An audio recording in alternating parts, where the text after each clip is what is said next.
Hello and welcome to another 1 in 20 D&D Daily, or DnDaily if you prefer. This is actually number 25, which feels like a milestone.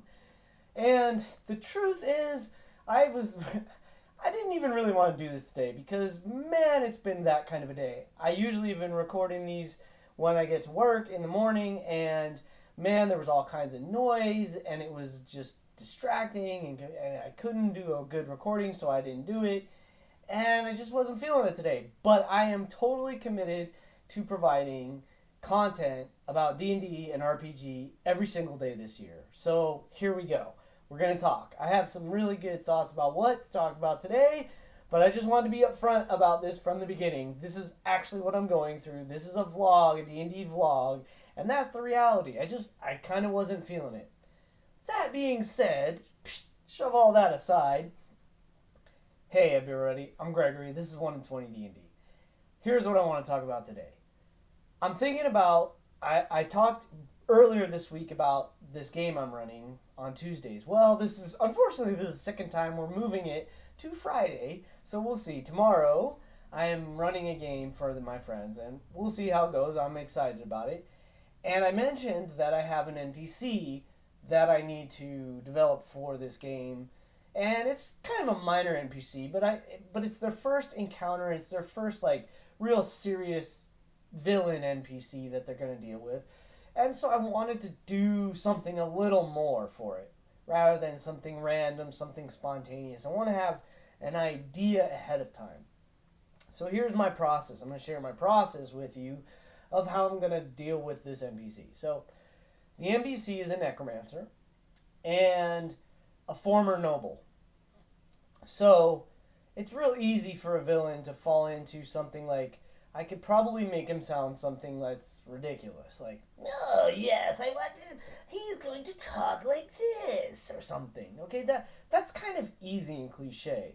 And honestly, I started to go there originally. But I don't know if he's kind of a madman, but I don't know if I want him to sound that ridiculous. I mean, this isn't a cartoon, and I don't want it to be campy. I want him to be somewhat believable, and obvious that he's kind of off his nut, but at the same time, I don't want him to be, hokey. That would be horrible. So the guy's a noble, but he's also an outcast. So if he's noble, he should have some kind of a noble bearing. So maybe he might talk like this. He's bald, he has a bushy beard, he's kind of losing his mind, and he's a necromancer, so he's raising the dead. So he's definitely talking to the dead. So maybe he mumbles to himself. I don't know. So let's think about this. So he's a noble, he's an outcast, and he deals with the dead. So I feel like he's almost gonna have this kind of I want to say Othello / some kind of Shakespearean thing where he's dealing with his dead father or whatever, something like that. So maybe he's a noble that is losing his mind because he's not interacting with society. He's just talking with skeletons and zombies that don't talk back, or at the most they chatter, or like a zombie moan or something. They're not going to give him dialogue. So maybe he just is so used to talking to himself that he just self-talks constantly.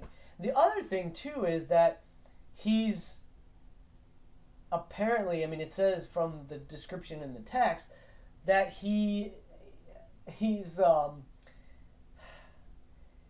talks about himself in the third person. So he's the Lord of Lance Rock. Some of you might know what that means. So he's the Lord of Lance Rock. Well, what the hell does that mean? So as your lord, I am the Lord of Lance Rock. Maybe this is how he talks. But he's got a beard. Maybe I wonder if this is what he's doing this all the time. He's always digging through the dirt and dealing with the bones, and maybe he's got this scraggly beard. He's the Lord of Lance Rock. He's the Lord. The Lord of Lance Rock. I am the Lord of Lance Rock.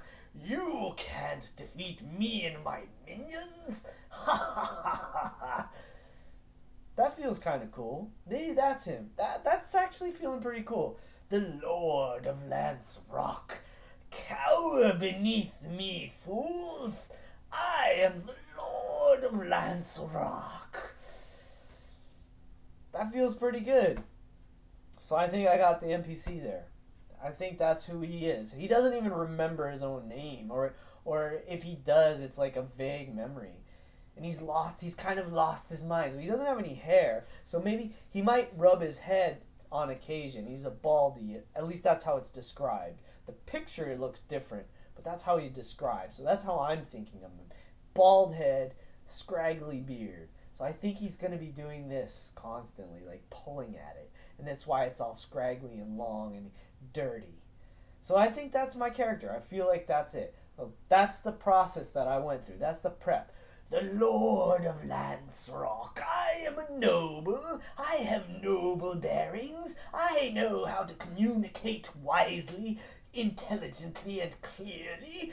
But I talk with my minions all the time, and they regard me as the Lord of Lance Rock because I am their Lord. I created them. See, now I've got this character. He will be easy to bring back tomorrow and to bring to life at the game.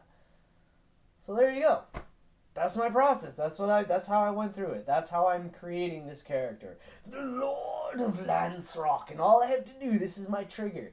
I am the Lord of Lance Rock. You cannot defeat me. Go, go. Now he's a little bit of a weakling and a coward, so he's not going to be bold. Like, he talks big, he'll bluster, but he's not actually going to, he doesn't really want to engage the party. So there you go. So that's going to be fun. I dig that. That was cool. That was fun.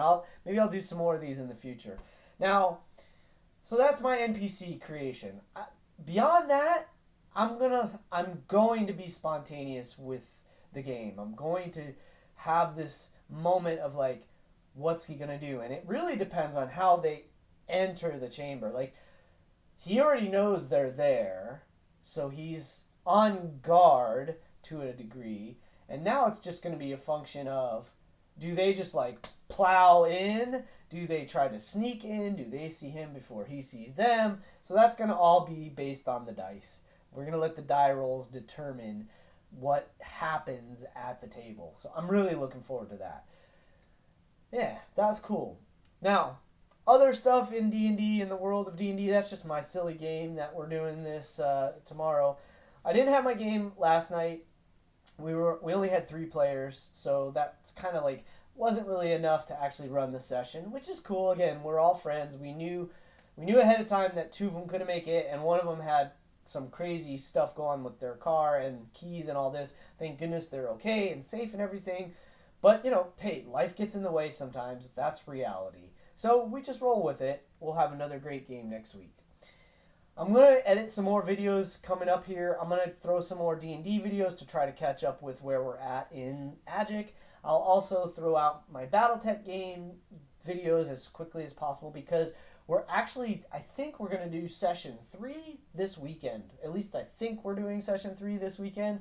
I'm really looking forward to that. The Battletech game was super fun, and we're halfway through this encounter of being ambushed. We have a caravan of vehicles and mechs that were moving from one city to another, and we got ambushed on the road. And it's lots of fun, but we're in the middle of the fight, and yikes, let's see if we can actually manage to get out of this. So I'm looking forward to finishing that. I will get that video out to you guys as quickly as possible. On other notes, there's something real cool that Geek and Sundry has started putting out called Starter Kit. It's a neat video that I'm enjoying, and it's a bunch of players that have not played before, and kind of an old school style DM.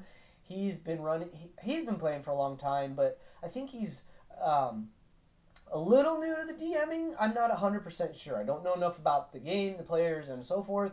I'm just sharing with you. I caught it from Geek and Sundry and watched the first few sessions, and it's pretty cool. I dig it. So maybe you want to go and check that out. Also, hey, of course, Critical Role. I'm still trying to get through this week's Talks Machina. I haven't gotten there yet, so I will check on that. And once I'm finished that, I'll probably share some thoughts with you. It's Taliesin Jaffe and Matthew Mercer on the couch, so I'm enjoying that. Sorry about my beep. I might try to edit that out, but probably not, because this is how things go. Welcome to my world. Welcome to the spontaneity of the vlog. Anyway, back to what I was saying. I'm trying to get through some dice camera action, so I'm watching as many videos and sessions as I can each week, and I'm digging them all. But hey, if there's something I don't know about that I haven't mentioned that you think I should check out, by all means, let me know. I'm really curious. I love new and exciting shows. I love digging into that. There are some new shows coming out on Geek and Sundry that I'm looking forward to. Once they go, I'll start letting you know about that if I start engaging with them. And in the meantime, I'm going to probably cut this short. So hey, thanks for stopping in. I'm Gregory. This is 1 in 20 D&D. I appreciate you guys. I'm grateful for you to give me a moment of your time. I can't wait to see you at a table someday. And in the meantime, keep rolling 20s.